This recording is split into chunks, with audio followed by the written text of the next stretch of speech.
presentazione della bozza zero indica, per quanto riguarda l'impegno dei 5 Stelle, la volontà nota peraltro di far scrivere agli altri il programma, far scrivere agli iscritti il programma.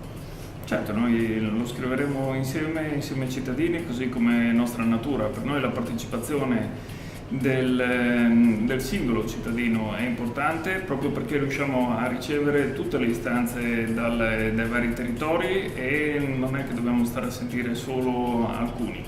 Ed è il motivo per cui da oggi la bozza zero sarà presente sul nostro sito internet movimento5stelle.fvg.it.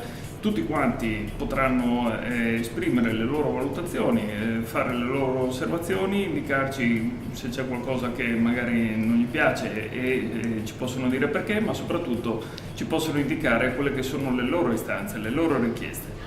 Noi abbiamo tantissime cose da vedere in questa regione e da ovviamente risolvere. Arriviamo da 20 anni di politica, di governi di centrodestra e di centrosinistra che hanno fatto tante promesse elettorali, ma che spesso sono rimaste solo sulla carta.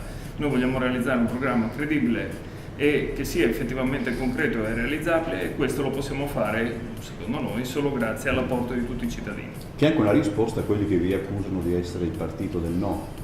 Sì, certo, questo ci viene detto spesso, noi invece dimostriamo una volta di più che siamo quelli che faranno proposte.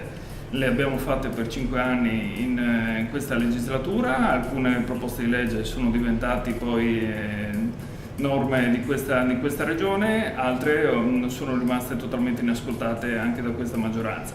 È il motivo per cui noi riteniamo che per risolvere i veri problemi di questa regione dobbiamo andare al governo.